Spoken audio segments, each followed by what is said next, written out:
Hi friends, ఈరోజు మనం ఒక పవిత్రమైనటువంటి దేవాలయాన్ని చూడబోతున్నాం. అది నాగోబా దేవాలయం. ఇదే నాగోబా టెంపుల్. ఇది ఆదివాసీల ఆరాధ్య దైవమైనటువంటి నాగోబా దేవుని యొక్క టెంపుల్. ఈ నాగోబా దేవాలయాన్ని చూడడానికి ఈరోజు మనమైతే వచ్చినాం.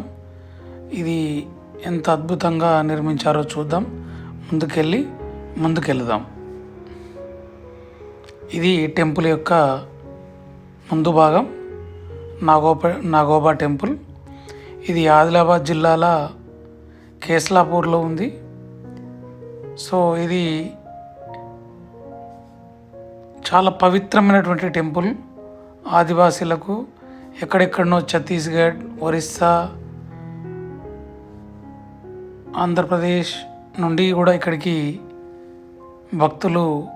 ఆదివాసీ భక్తులు వస్తారు.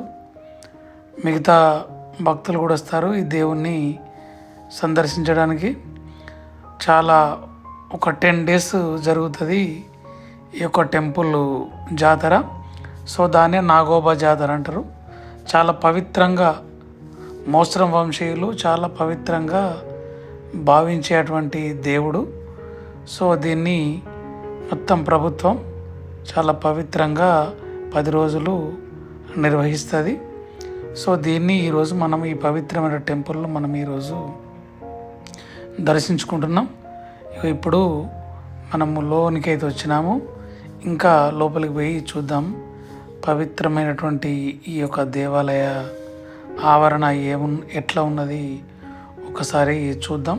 చాలా బాగా గ్రీనరీ తోటైతే చాలా మంచి అందంగా నిర్మించడం జరిగింది. మొత్తం రాతితో నిర్మించారు ఈ టెంపుల్. మొత్తం రాతి కట్టడాలే ఉన్నాయి. సో మొత్తం రాతి కట్టడాలే ఉన్నాయి. ఇప్పుడు మనం టెంపుల్ లోపలికి ఎంటర్ అవుతున్నాం. టెంపుల్ లోపలికి వెళ్ళి చూద్దాం ఈ నాగోబా టెంపుల్ యొక్క దేవుణ్ణి ఏ విధంగా, నాగోబా దేవుడు ఎట్లా ఉన్నాడు చూద్దాం. ఇప్పుడు దీని యొక్క టెంపుల్, దేవుని యొక్క చరిత్ర ఏంటి అనేది ఇక్కడ రాయడం జరిగింది.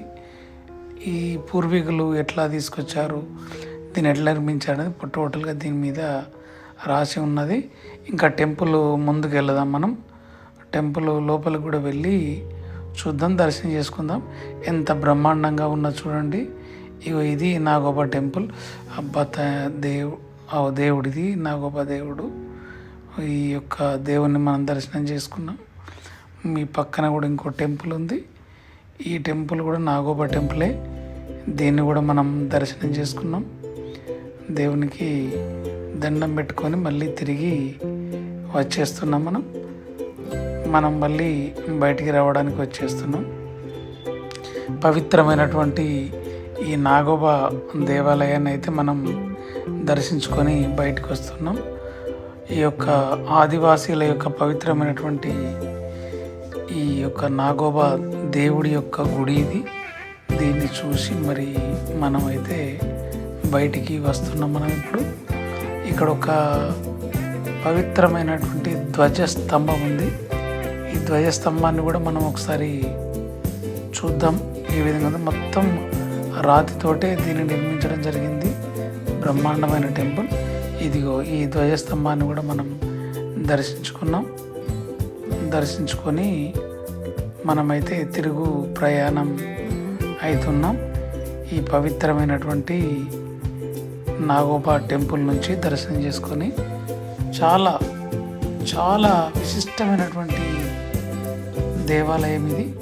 ఇంత పెద్ద దేవాలయాన్ని దర్శించుకోవడం నాకైతే చాలా అదృష్టంగా భావిస్తాను.